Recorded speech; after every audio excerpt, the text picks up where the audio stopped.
యేసయ్యా నా ప్రాణమా, ఘనమైన స్తుతిగానమా.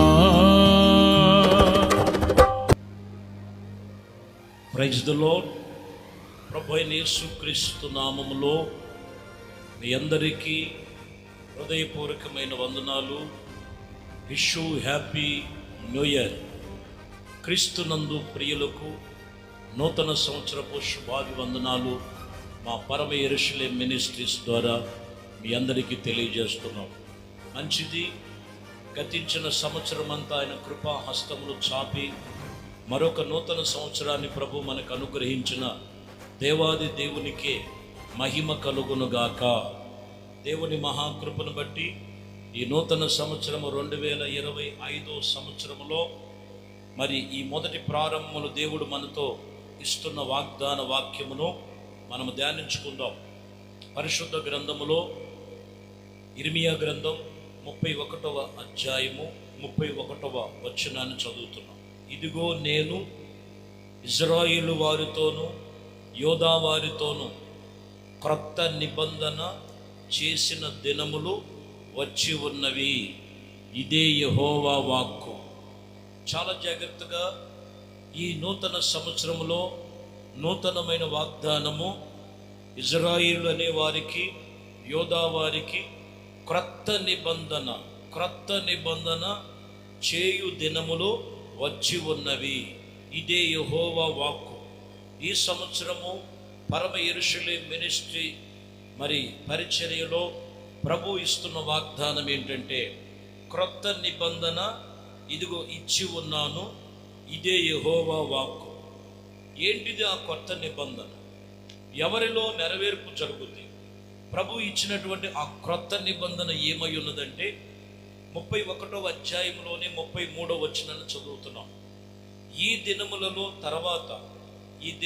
తర్వాత నేను ఇజ్రాయేలు వారితో యోధా వారితో చెయ్యబోవు నిబంధన ఇదే, వారి మనసులో నా ధర్మ విధులు ఉంచెదను, వారి హృదయము మీద దానిని రాసెదను, యెహోవా వాక్కు ఇదే.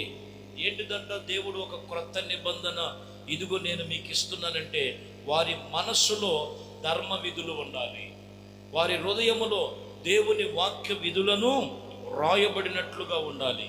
గత సంవత్సరములో దేవుని వాక్యమునకు నీ హృదయములో ఎంత చోటిచ్చావు? దేవుని వాక్యమును బట్టి నువ్వు ఎంతగా నడుచుకున్నావు? దేవుని వాక్యమును బట్టి నువ్వు నిబంధన చేసుకున్నటువంటి రీతి ఏమై ఉన్నదో? కొందరు భక్తి చేసి ఉన్నారు కానీ హృదయపూర్వకంగా చేయలేదు. హృదయంలో దేవుని వాక్యానికి చోటు ఇవ్వలేదేమో. హృదయ వాక్యమును ప్రకారముగా నీ హృదయమనే వాక్యమును దేవుని యొక్క సన్నిధిలో రాయబడినట్లుగా ఒకవేళ నీ హృదయములో అది ముద్రించబడలేదేమో.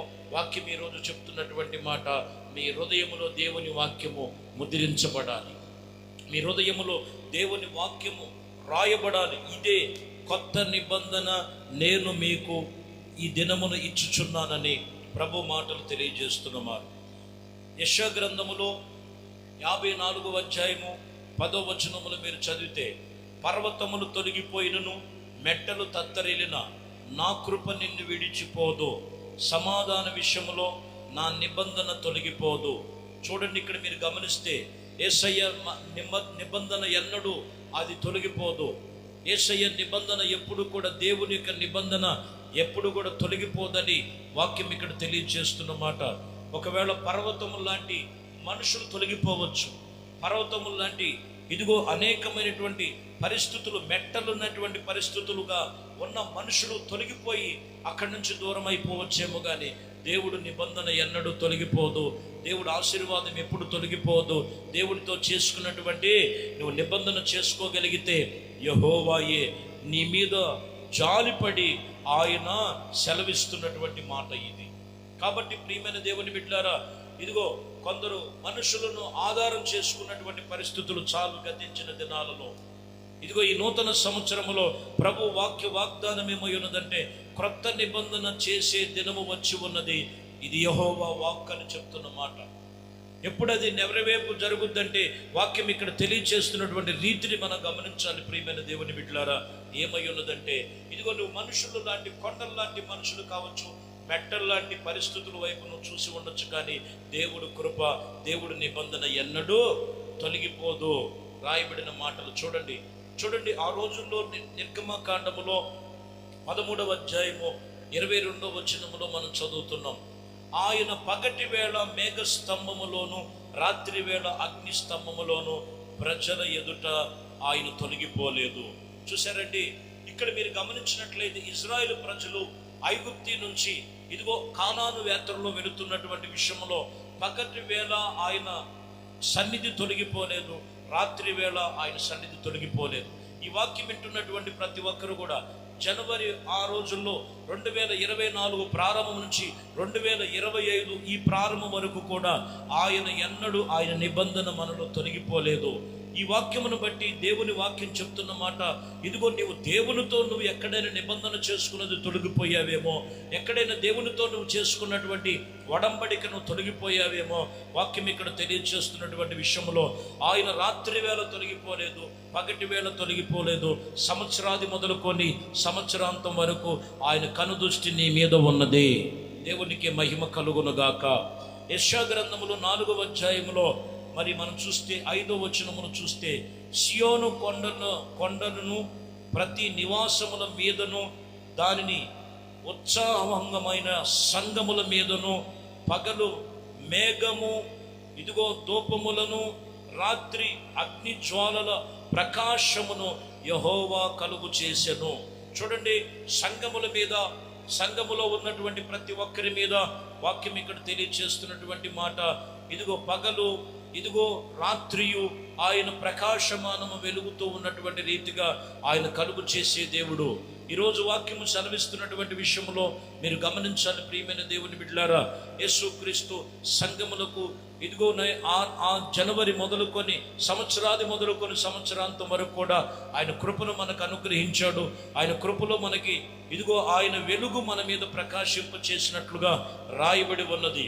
కొన్నిసార్లు మీరు గమనించినట్లయితే ఇదిగో మనము ఇజ్రాయేల్ ప్రజల గురించి మాట్లాడుతూ నిర్గమకాండంలో ఒక మాట ఉంటుంది. ఇజ్రాయేలుకు ముందుగా నడుస్తున్నప్పుడు వెనక ఫరో సైన్యం ఉన్నప్పుడు వాక్యం చెప్తున్న మాట, ఇంకా ఎర్ర సముద్రం దాటకు మునిపే మీరు జరిగేటువంటి సంభాషణ మీరు గమనిస్తే నిర్గమకాండం 14వ అధ్యాయం 19వ వచనములు మీరు చదివితే, అప్పుడు ఇజ్రాయేలు ఎదుట మరి సమూహమునకు ముందుగాను నడుచుచున్నటువంటి దేవదూత వారి వెనకకు పోయి వారిని ఇదిగో వెంబడించుచున్న ఆ మేఘ స్తంభములో వారిని ఇదిగో ఎదుట నుండి పోయి వారి వెనకకు నిలిచి ఉండెను. మీరు గమనించినట్లయితే ఇదిగో ముందుగా నడుచుచున్నటువంటి వెలుగు వెనక్కి రావడానికి కారణం ఏమై ఉన్నదంటే మీరు గమనించాలి, అక్కడ మేఘ స్తంభముగా ఆయన నిలిచి ఉన్నాడు. వెళుతున్నటువంటి ఇశ్రాయేలుకు వెలుగుగా ఉన్నాడు. అక్కడ ఉన్నటువంటి ఐగుప్తి ఫరో సైన్యముకు ఎలా ఉన్నదంటే చీకటి కమ్ముకున్నట్లుగా రాయబడి ఉంది. కాబట్టి ప్రియమైన దేవుని బిడ్డలారా, దేవుడు మనల్ని సంవత్సరపు ముగింపు వరకు, సంవత్సరపు ఆఖరి నుంచి ఇదిగో ఆయన ప్రారంభం నుంచి ముగింపు వరకును, అలాగనే దేవుడు మరలా తిరిగి నూతన సంవత్సరంలో అడుగుపెట్టినటువంటి ప్రతి వర్షములో ఆయన దేవుని పిల్లలకు ఎప్పుడు కూడా ఆయన నిబంధన తొలగిపోదు. ఆయన చెప్పిన వాగ్దానము తొలగిపోదు. ఆయన వాగ్దానము మనకు వెలుగు సంబంధుగా ఉన్నది. అపవాదైన సాతాను యొక్క సంబంధులకి అది చీకటిగా ఉండదని వాక్యం చెప్తున్నటువంటి మాట. కాబట్టి దేవుని ఆత్మ సంబంధమైన రీతిగా ఆయన నిన్ను కాచి కాపాడి భద్రపరిచి ఆయన కృపలో నిన్ను స్థిరపరిచిన సర్వశక్తిమంతుడైన దేవుడు, ఆయన పేరు నజరేయుడైన యేసుక్రీస్తు. ఆఖరిగా ఒక మాట మనం చదువుదాం. కీర్తన గ్రంథము 66వ కీర్తనలో 20వ వచనం, దేవుడు నా ప్రార్థనలు తోసివేయలేదు, నా యొద్ద నుండి తన కృపను తొలగిపోలేదు. ఇదిగో ఆయనను సన్మానించినట్లుగా సన్నుతించబడును గాక. ఇక్కడ గమనించినట్లయితే దేవుడు నా ప్రార్థన తోసివేయలేదు, నా యొద్ద నుండి తన కృప దూరము కాలేదు. నిజమే, దేవుడు మనకి ఆయన కృప చొప్పున ఇంతవరకు మనల్ని కాపాడిన దేవుడు. ఇంతవరకు ఆయన కృపతో మనల్ని కాపాడి మరొక నూతన సంవత్సరంలో ప్రభు మనకి అడుగు పెట్టించాడు. మరొక నూతన సంవత్సరం, నూతన ధనాన్ని మన జీవితాల్లో చూడాలనుకుంటున్నారు. వాక్యం చెప్తున్నటువంటి మాటల్లో ప్రియమైన దేవుని బిడ్డలారా, మూల వాక్యం రాయబడినటువంటి విషయములు మీరు చదివినటువంటి దినాలలో ఇదిగో క్రొత్త నిబంధన చేయు దినములు వచ్చి ఉన్నవి. ఖచ్చితంగా సంఘం ఏమి కలిగి ఉండాలంటే ఇదిగో దేవుడిచ్చిన నిబంధన చేయవలసిన వారమై ఉన్నాం. అది హృదయం అనే పలక మీద రాయబడినట్లుగా మనము దేవుని సన్నిధిలో వాక్యాన్ని ముద్రించబడాలి.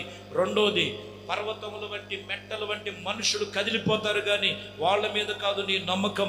దేవుని యందు నువ్వు నమ్మకము కలిగినట్లయితే ఆయన కృప, ఆయన ఎన్నడూ కూడా ఆయన కృప మనల్ని ఎన్నడూ విడిచిపెట్టదని మనము రెండో విషయములో మనం చదువుకున్నాం. దేవుడు మనల్ని సంవత్సరాల అంతము నుండి సంవత్సరము ముగింపు నుంచి దేవుడు సంవత్సరము మన ప్రారంభం వరకు కూడా ఆయన కృప మన మీద చూపిస్తూ వచ్చి ఉన్నారు. ఇక్కడ మీరు గమనించినటువంటి మాటల్లో మీరు గమనించాలి, ఈ నూతన సంవత్సరములో నూతన వాగ్దానములు ప్రభు మనతో నిబంధన చేస్తున్నారు. ఇదిగో చివరిగా చెప్తున్నటువంటి మాట, ఆయన కృప మనకు తొలగిపోలేదు. ఆయన కృపను బట్టి నిన్ను, నీ కుటుంబాన్ని, నీకు, నీ వ్యాపారాన్ని, నీకు ఇచ్చినటువంటి చేతి పనులు, కష్టార్జితములు, అన్ని విషయాల్లో దేవుడు ఆయన కృపతో కప్పబడును గాక.